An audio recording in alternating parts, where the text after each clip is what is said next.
Қадірлі тыңдарман, адамзат тарихында ой мен қиялдың тоғысынан туған шығармалар аз емес. Солардың ішінде 12 ғасырда ғұмыр кешкен ислам әлемінің ғұлама ойшылы, дәрігер әрі философ, андалусиялық Әбу Бәкір ибн Туфейлдің Хай ибн Яқзан атты еңбегі ерекше орын алады. Бұл шығарма аралда жалғыз жарым қалған баланың табиғатпен тілдесіп, ой арқылы әлемді таныған ғажайып хикаясы. Ибн Туфейл бұл еңбекті жазу арқылы адамның ақыл ойы мен жүрек түкпіріндегі ізденісін көрсеткісі келді. Ол мұсылмандардың ойға қарсы емес екенін, керісінше ақыл мен ғылымды қадірлейтінін дәлелдеді.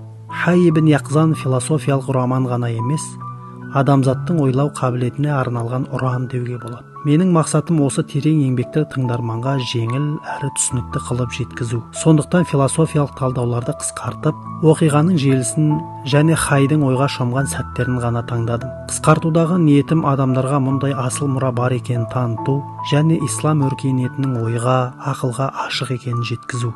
Бұл хикаяның ықпалы ғасырлар бойы жалғасып келеді. Кейінгі дәуірде Маугли мен Тарзан сияқты образдар осы романның негізінде пайда болды. Тіпті ағылшын жазушысы Даниэль Дефоның әйгілі Робинзон Крузо романы да Хай ибн Яқзаннан шабыт алғаны белгілі. Осылайша сіз тыңдап отырған аудио кітап қысқартылған, бірақ мәнін сақтаған нұсқа.